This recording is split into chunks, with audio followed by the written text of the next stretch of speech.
शुरुआत में सोचिए, अगर दुनिया की सबसे ताकतवर सेनाओं में से एक के पास हथियार ही न बचे।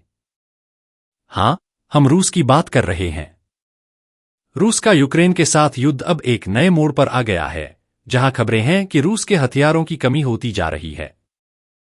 हाल ही में यूक्रेन की एयरफोर्स ने एक बड़ी सफलता हासिल की और 116 रूसी ड्रोन को मार गिराया और 45 अन्य ड्रोन भी खो गए। इस घटना ने सबका ध्यान रूस की हथियारों की कमी की ओर खींचा है। आप सोच रहे होंगे कि आखिर रूस, जो कभी अपने विशाल हथियार भंडार के लिए जाना जाता था, आज हथियारों की कमी क्यों झेल रहा है? असल में यह सिर्फ एक दिन या एक घटना की बात नहीं है। रूस का यूक्रेन के खिलाफ युद्ध अब लंबे समय से चल रहा है और यह धीरे धीरे रूस की क्षमता पर भारी पड़ने लगा है। इस वजह से रूस को अब हथियार बनाने में भी कठिनाई हो रही है और जितने तेजी से रूस के हथियार खर्च हो रहे हैं, उतनी तेजी से उन्हें नए हथियार नहीं मिल पा रहे हैं। इसके अलावा एक और महत्वपूर्ण कारण है आर्थिक पाबंदियां।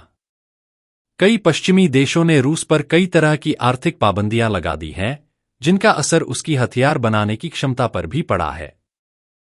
तकनीकी हिस्सों की कमी, फंड की कमी और पश्चिमी देशों की ओर से रोके गए हथियार सप्लाई ने रूस की हालत और कमजोर बना दी है।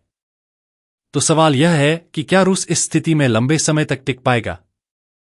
क्या यह उसकी सैन्य ताकत को और कमजोर बना सकता है?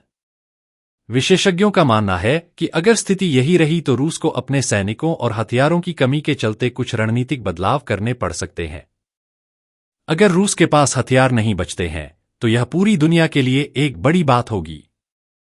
रूस को अगर अब भी अपनी सेना को मजबूत बनाए रखना है, तो उसे किसी न किसी तरह से अपनी उत्पादन क्षमता को बढ़ाना होगा।